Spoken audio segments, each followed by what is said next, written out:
COMSEC, paki-acknowledge yung ating mga resource persons at pasumpain yung mga hindi pa nanumpa nung nakaraan. Undersecretary Gilberto Cruz, together with Director Winnie Guedato and Dr. Winston John Casio. From the Department of Labor and Employment, we have Mr. Jerome Lucas.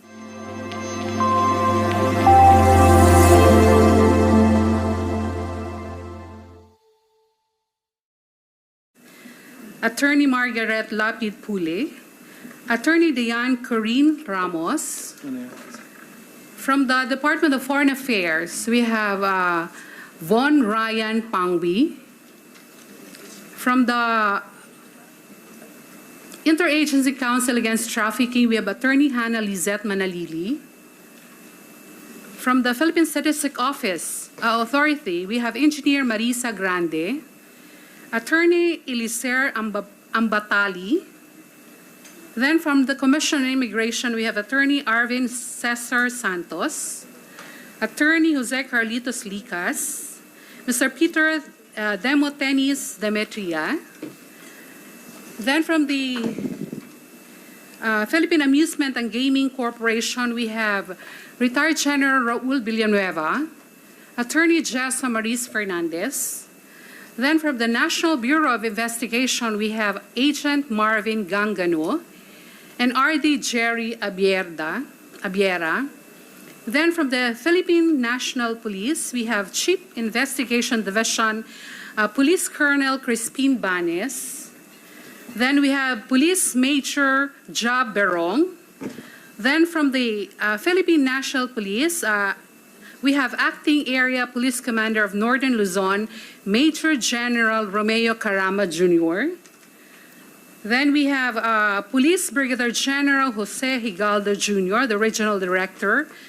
Then we have from the Municipality Ambamban, Province of Tarlac, we have Mayor Alice Guo. Then from the Land Registration Authority, we have Attorney Ronnie Tababa. From the Tarlac Electric Cooperative Incorporation, we have Mr. Jesus Bruno. Then from the Commission on Election, we have Chairperson George Erwin Garcia. From the Clark Development Corporation, we have Vice President Gloria Victoria Yap Taruk and Assistant Vice President Rodin Perez. From the Anti-Money Laundering Council, we have Attorney Adrian Arpon and Attorney Richard Chan. We have the Municipal Assessor of Bamban Tarlac. We have Mr. Mar Antonio Tan. And we have the Civil Registrar, Local Civil Registry of Tarlac. We have Mr. Armin Leonardo Ibarra. Madam Chair, we invited Mr. Walter Wonglong, then the General Manager of Sung Yuan Technology, but he is currently detained at the Provincial Jail of Tarlac under the jurisdiction of the Province of Tarlac, manned by Warden Police Colonel Samuel B. Munoz. The committee wrote a letter requesting Warden Munoz to allow Mr. Walter Wonglong to appear on this committee. We also sent a letter invitation to Mr. Wonglong. Madam Chair, can I read the dispositive portion of the reply of Mr. Please do, COMSEC. Okay. Inasmuch as we would like to bring the subject person deprived of liberty at the above-mentioned hearing, undersigned could not do so due to the absence of a court order. We tried our very best to apply and secure a copy of such, but I'm afraid that we would not obtain it in due time to the due to time constraint. Further be informed that movement of PDL outside the jail premises requires a court order, as this entails a lot of paperwork to be submitted to the provincial government for the approval. In connection, the undersigned manifested and apologizes for the non-compliance on our part and has no intention to undermine the Senate's inherent power, but also consider the court's contempt if we will break the rules. Rest assured that we will comply if the honorable body will issue same order. The committee staff also went to Tarlac to deliver the invitation to the incorporators of Baofu, Mr. Chang Ruin, Bayong Lin, and Mr. Shang Wan. The invitation were received by the head of the security, Mr. Jimmy Alputan of Fontana, and another incorporator, Ms. Rachel John Malonzo Carrion. The invitation was received by her mother, Ms. Loida Carrion. We also invited the incorporators of Hongshin, Ms. Rowena Gonzalez Evangelista, but the address therein are non-existent. Ms. Rita Itorralde, the corporate secretary of Hongshin, do not live in that address. The invitation for Ms. Joy Castro was received by her nephew Brian Butin, and Ms. Telma Laranan. The president and treasurer of Hongshin do not live in that address. That's all for now, Madam Chair. Thank you, COMSEC. Please extend the committee's appreciation to the warden of the provincial jail where Mr. Walter Wong Long is a person deprived of liberty. Of course, ginagalang naman natin yung pagsunod ng warden sa rules ng korte at yung prosesong dapat daanan muna nila kaugnay ng provincial government of Tarlac. So, in consultation with Senate Legal, the committee will, the chair's asking the assistance of the COMSEC. Alamin po natin paano po tayo makapag-proceed para makuha pa rin yung testimony ni Mr. Walter Wong Long. By the way, bakit sila nakadetain? According to CIDG, there are cases filed against them locally. There are complainants.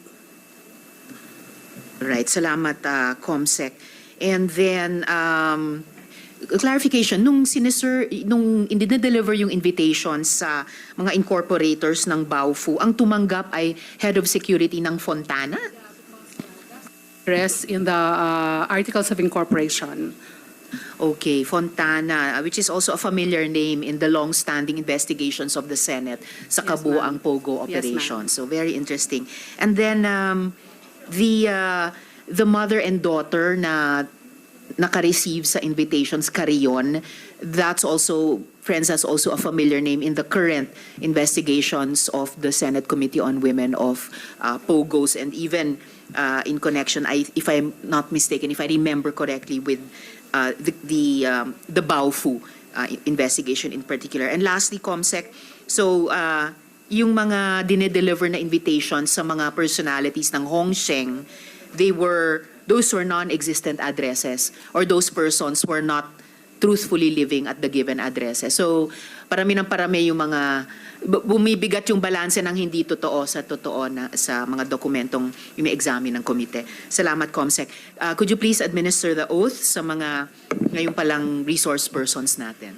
May I request those who have not taken their oath during the last hearing to please stand up, raise your right hand, and repeat after me. I, please state your name, do solemnly swear that I will tell the truth, the whole truth, and nothing but the truth to this investigation. Thank you. You may now take your seat. Salamat, COMSEC, at sa lahat ng resource persons. So, yes, Sen. Sherwin.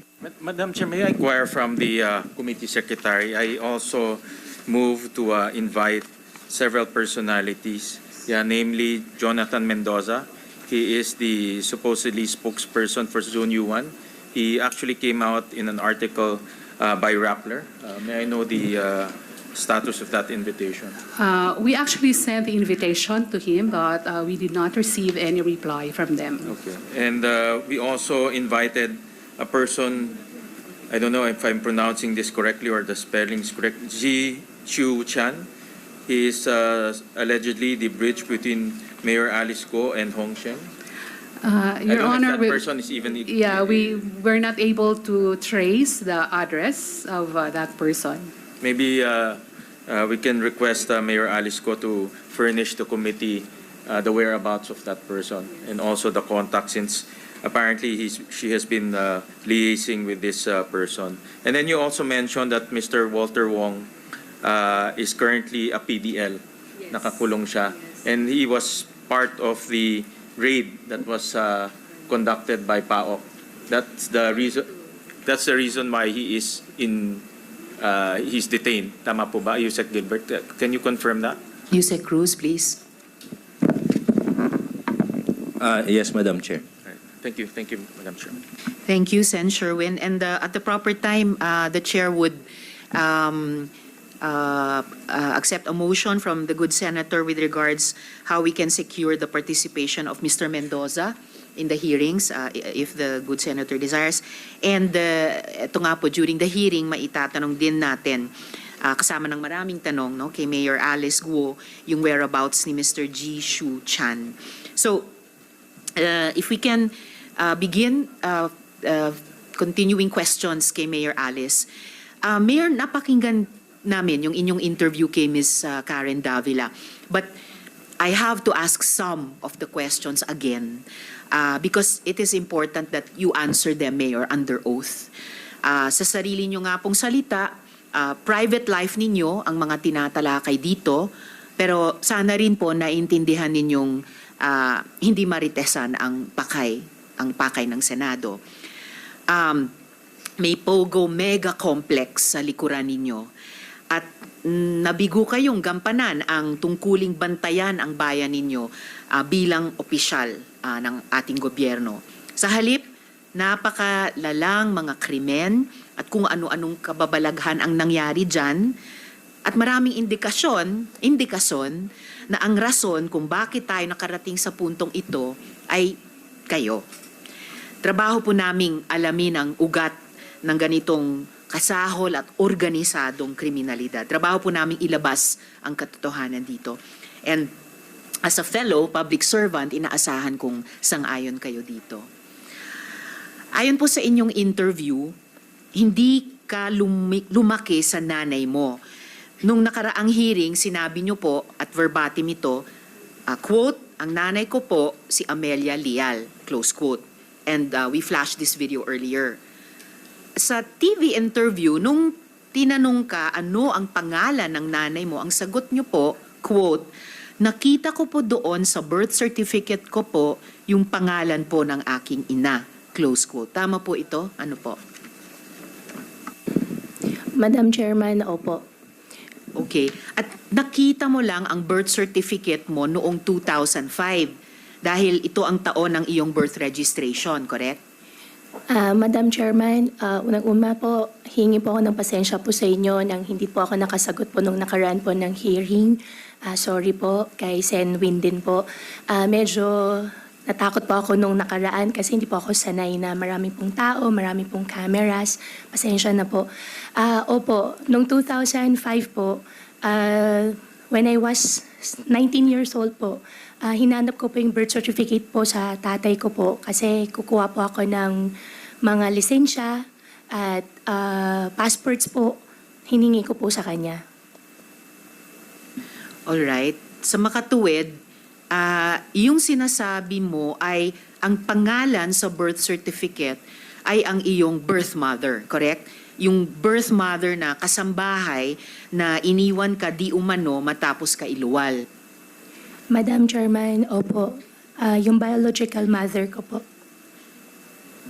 Alright, yung biological mother nyo. Mayor Alice, I actually have a copy of your birth certificate at mayroong pangalan dito. Ang pangalan ay Amelia Leal. Ito po ba yung iyong totoong ina? Your Honor, yung ina ko po, hindi ko po siya nakasama po akong lumaki. Kaya kung ano po yung sinabi po sa akin ng tatay ko po, siya po yung biological ko pong mother. So, yung biological mother nyo ba, itong si Amelia Leal na nasa birth certificate nyo? Nakita ko po sa birth certificate ko po, Amelia Leal po, na sinabi po sa akin, kasambahay po nila nung unang panahon po. Teka po, so si Amelia Leal ay yung kasambahay? Amelia Leal po, siya po yung biological mother ko po. At siya po yung kasambahay po nila tatay ko po. Okay, so yung biological mother nyo ay itong si Amelia Leal na nasa birth certificate nyo at siya yung kasambahay ni na tatay mo dati. Alright. At this point, friends, may I also put on record that the information here is information about an individual who is an officer of a government institution relating to her position, considering that citizenship is a requirement of public office and the position of mayor and is therefore a recognized exception to the Data Privacy Act. Sinabi niyo po, Mayor, na nalaman mo lang ang pangalan ng tunay mong ina nung nakita mo ang birth certificate. So sinasabi niyo, ang tunay niyong ina ay itong si Amelia Leal. Your Honor, opo. Biological mother ko po. Biological mother at kasambahay noon ni tatay niyo. Opo. Sabi po niya sa akin. Sabi po ni tatay niyo sa inyo. Mayor, sabi niyo po na kayo lang ang anak ng nanay at tatay niyo. Tama po ba? Your Honor, lumaki po ako sa farm. Lumaki po ako na ako po mag-isa. Yung tatay ko po, meron po siya ibang partner. Hindi ko na po alam, Your Honor.